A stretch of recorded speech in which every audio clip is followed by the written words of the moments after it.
The Vitamix Food Processor is so versatile, it's a game changer. Welcome to my website, and if you're new here, it's Lillian.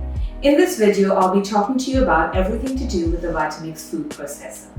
That is, how to assemble it to use and how to assemble it for storage. If you have a Vitamix blender, you can use the base of your Vitamix blender with the new attachment of the food processor.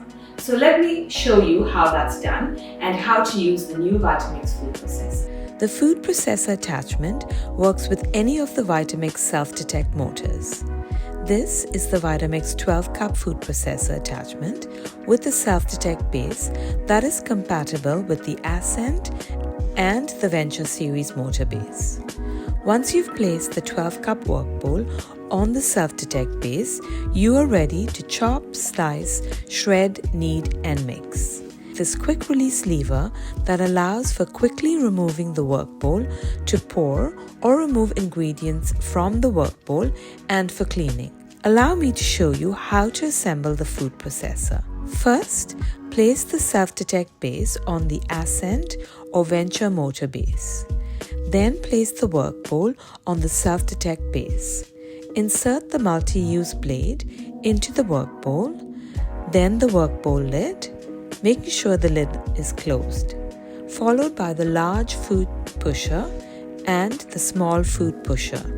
Now it's ready to use. Let's do a demo with a delicious recipe of mine using the multi-use blade. Through the large food pusher opening, I add 1 cup dried unsweetened mangoes, 1 cup raw almonds, 1 cup raw cashew nuts, and turn on the motor, allowing the ingredients to chop well. I then add 1 cup dates while the motor is running and 4 tablespoons coconut oil.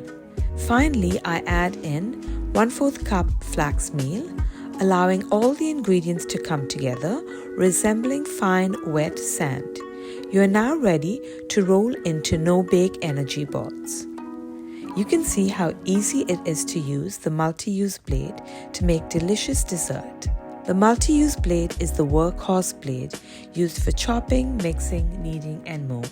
Let me now show you how to assemble and use the 2 reversible slicing and shredding blades.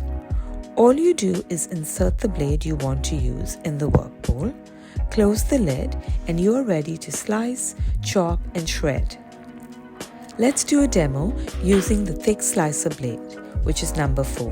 I place the blade in the work bowl, close the work bowl lid, insert the large pusher, and I slice a whole sweet potato.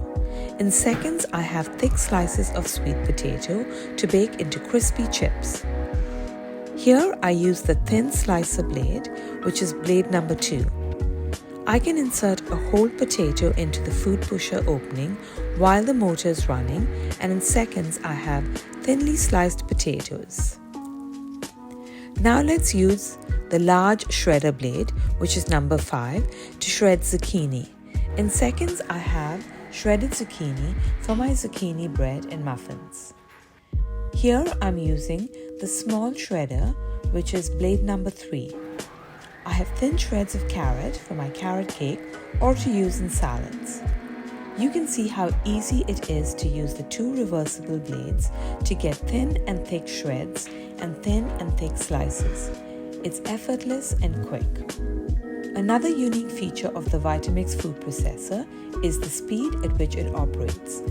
If you turn the dial from 1 to 10, the food processor will spin only at 1 speed, because the motor recognizes the self-detect base of the food processor and adjusts the speed accordingly. Storing the 10 different attachments is also another unique feature with this food processor. Once you've finished using your food processor and you are ready to put away, place the 12-cup work bowl on the self-detect base, insert the multi-use blade into the work bowl, place the large food pusher into the work bowl lid, followed by the small food pusher, and keep aside. Place the shredder and slicer blades into the disc storage case. Close the disc storage case. Flip over the work bowl lid and clip the disc storage case with the blades onto the work bowl lid. Place this over the multi-use blade, like this. Rotate till it sits firmly and it becomes one compact unit. Now you're ready to store your food processor on the kitchen counter or in the kitchen cabinet like I do. Hope this was helpful. Drop me a line if you have any questions. Thanks for watching.